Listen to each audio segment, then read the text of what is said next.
नमस्कार विद्यार्थी मित्रांनो, आज आपण पाहणार आहोत इयत्ता 7वी मराठी विषयाचा नवीन पाठ। त्या पाठाचे नाव आहे पंडिता रमाबाई। पाठाच्या लेखिका आहेत डॉक्टर अनुपमा उजगरे। या पाठाच्या पहिल्या भागामध्ये आपण बघितलेलं होतं तो म्हणजे लेखिकेचा परिचय, त्याचबरोबर पंडिता रमाबाई यांची पहिली सभा, पंडिता रमाबाईंना स्त्री जातीविषयी असलेली तळमळ, अनाथ अपंग विधवा स्त्रियांची सेवा करण्याचे त्यांचे कार्य, त्यांचा निश्चय आणि हा निश्चय त्यांनी मुंबई, पुणे आणि अहमदाबाद येथील धनिकांना कळवल्यानंतर आपण पुढील भागात आता बघणार आहोत। मला भारतातील सर्व स्त्रिया सारख्याच आहेत। हे उद्गार जे आहेत, हे उद्गार पंडिता रमाबाई यांचे आहेत। त्या म्हणतात, मला भारतातील सर्व स्त्रिया सारख्याच आहेत। जेथपर्यंत माझ्या शरीरात रक्ताचा एक बिंदू मात्र आहे, तेथपर्यंत आपल्या स्त्री जातीचे कल्याण व सुधारणा करण्याच्या कामापासून मी पराडमुख होणार नाही। बघा, आता या ठिकाणी रमाबाई सांगतात की मला भारतातील सर्व स्त्रिया या एकसारख्या आहेत, इक्वल आहेत, समान आहेत। जोपर्यंत माझ्या शरीरामध्ये रक्ताचा एक बिंदू मात्र आहे, म्हणजे माझ्या शरीरामध्ये जोपर्यंत रक्ताचा एक शेवटचा थेंब असेपर्यंत मी या स्त्री जातीचे कल्याण करेल आणि सुधारणा करण्याचा प्रयत्न करीन आणि मी या कामापासून पराडमुख होणार नाही। पराडमुख होणार नाही म्हणजे तोंड फिरवणार नाही। आणि स्त्री जातीची सुधारणा करण्याचे व्रत मी धारण केले आहे। स्त्री जातीची सुधारणा करण्याचे व्रत म्हणजे एक निश्चय केलेला आहे। रमाबाईंच्या या उद्गारांवरून त्यांना एकूणच स्त्री जातीविषयी किती अपार प्रेम होते आणि त्यांचे दुःख दूर करण्याविषयी किती तळमळ होती हे दिसून येते। जे वाक्य रमाबाईंनी उद्गारले, या वाक्यावरून खरोखरच रमाबाईंना स्त्री जातीविषयी खूप प्रेम होतं, खूप माया होती, खूप लळा होता। आणि हे सर्व जे आहे, हे सर्व जे कार्य करत होत्या त्या या महिलांच्या उद्धारासाठी किंवा विकासासाठी, महिलांना स्वावलंबी जीवन जगता यावं यासाठी। रमाबाईंची कन्या मनोरमा परदेशातून ब्रेल लिपी शिकून आल्यामुळे अंध स्त्रियांच्याही शिक्षणाची सोय झाली। आता पंडिता रमाबाई यांची कन्या म्हणजे मुलगी, तिचे नाव आहे मनोरमा। ही परदेशात शिकायला गेलेली होती आणि परदेशातून शिकून आल्यानंतर काय झालं तर ती जेव्हा शिकून आली तेव्हा ती काय शिकून आली होती तर ब्रेल लिपी। आता ब्रेल लिपी म्हणजे काय तर अंध लोकांसाठी, ज्यांना दिसत नाही या लोकांसाठी स्पर्श करून वाचण्याची एक पद्धत आहे किंवा एक लिपी आहे, त्याला आपण ब्रेल लिपी असं म्हणतो। तर मनोरमा ही परदेशामधून ब्रेल लिपी शिकून आल्यामुळे आता अंध असणाऱ्या स्त्रियांनाही त्यांच्या शिक्षण घेण्याची सोय झाली होती। पंडिता रमाबाईंनी मुक्ती मिशनची स्थापना केली।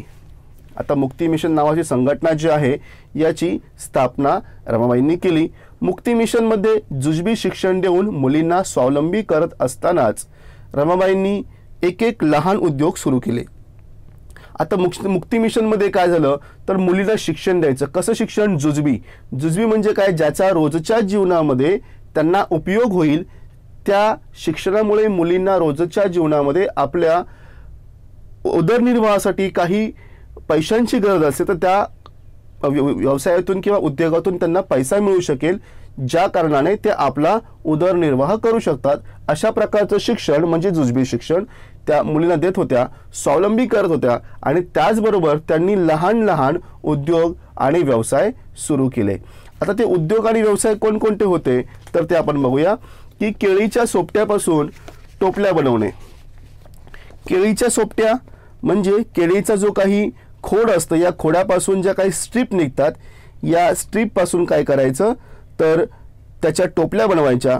वाखाच्या दोऱ्या वाखाच्या ज्या आहेत या वाखाच्या दोऱ्या वळणे, वेताच्या खुर्च्या विणणे, लेस, स्वेटर, मोजे विणणे, गाई बैलांचे खिल्लार, शेळ्या मेंढ्यांच्या चरणी, म्हशीचा गोठा, दूध दुभते, कुक्कुटपालन, सांडपाणी मैल्यापासून खत, भांड्यांवर नावे घालणे, भांड्यांना कलई करणे, हातमागावर कापड सतरंजा विणणे, घाण्यावर तेल काढणे, छापखान्यातील टाईप जुळवणे सोडणे, चित्रे छापणे, कागद मोडणे, पुस्तक बांधणे, दवाखाना चालवणे, धोबी काम असे कितीतरी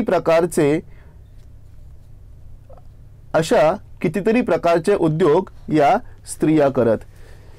आणि या सर्व बघा ना, एक सोडून अनेक प्रकारचे लहान लहान उद्योग ज्यामधून स्त्रियांना रोज काही ना काही नवीन शिकता येईल आणि त्याच्या रोजच्या जीवनाचा किंवा जेवणाचा प्रश्न सुटेल, या प्रकारचे उद्योग आणि व्यवसाय या पंडित रमाबाईंनी आपल्या मुक्ती मिशनमधून त्याची सुरुवात केलेली होती. त्याचबरोबर या स्त्रिया या प्रकारचे उद्योग करत आणि ही त्या काळी फारच नवलाची गोष्ट ठरली, कारण त्या काळामध्ये स्त्रियांना चूल आणि मूल यापेक्षा इतर दुसरं जग माहीत नव्हतं.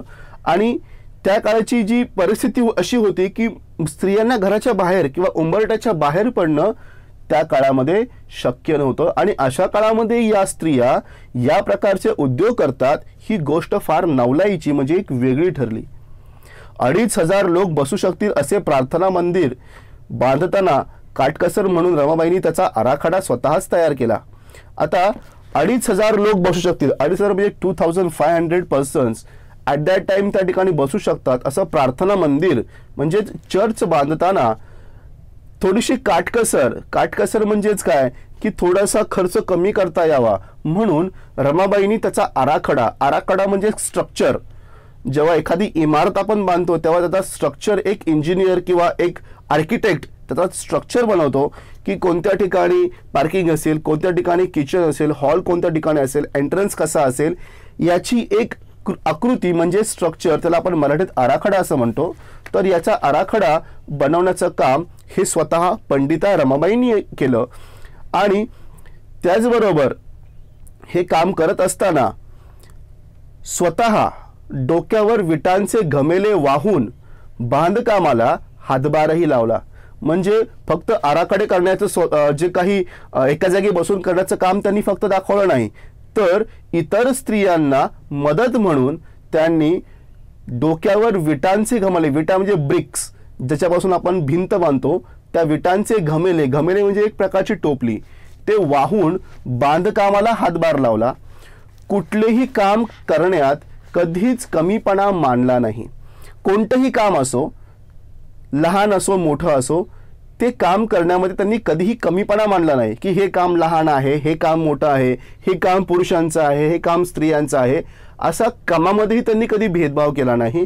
जे काम पडेल ते काम प्रामाणिकपणे करण्याचा जो काही सवय होती, ही सवय आपल्याला या सर्वांमधून बघायला मिळते.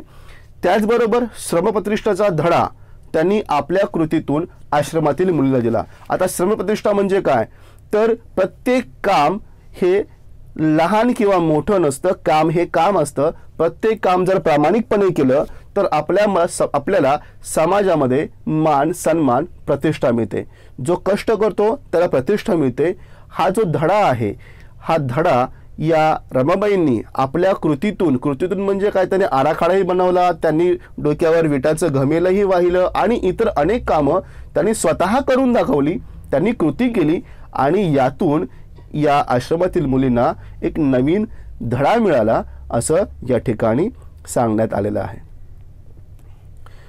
रमाबाईंचे आयुष्य म्हणजे संघर्षाची आणि संकटाची एक दीर्घ साखळी होती. रमाबाईंच्या आयुष्यामध्ये अनेक संकट होती.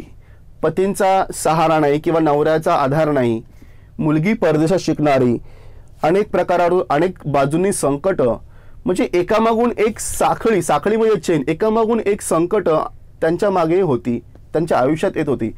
पण त्या खचल्या नाहीत म्हणजे त्या हारल्या नाहीत. त्यांनी हार पत्करले नाही किंवा हात टेकले नाहीत. त्या खचल्या नाहीत.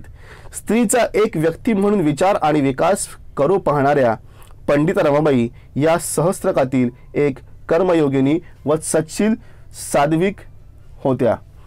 आता स्त्री ही एक व्यक्ती आहे. स्त्री काय आहे? एक व्यक्ती आहे आणि त्या व्यक्तीचा विचार व्हावा, त्या व्यक्तीविषयी विचार करावा लोकांनी आणि तिचा विकासही व्हावा, असा विचार करणाऱ्या या पंडित रमाबाई या सहस्त्रकातील, सहस्त्रक म्हणजे 100 वर्षांच्या काळामध्ये एकमेव कर्मयोगिनी. कर्मयोगिनी म्हणजे काय? तर काम करून दाखवणारी, कर्म करणारी, कार्य करणारी एक योगिनी, एक महिला व सच्शील साध्वी होत्या. त्या अशा सूर्यकन्या होत्या ज्यांच्या नशिबी स्वतःच्या तेजामुळे आयुष्यात होरपळणे आले. त्या अशा प्रकारच्या सूर्यकन्या होत्या. सूर्यकन्या म्हणजे सूर्याची मुलगी होत्या. सूर्य आपल्याला माहिती आहे किती प्रखर असतो.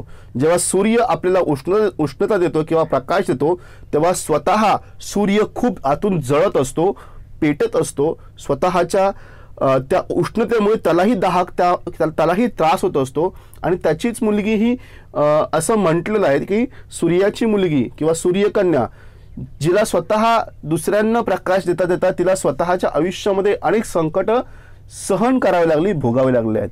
पण त्यांनी अनेक वाळवंटी आयुष्यांचे नंतर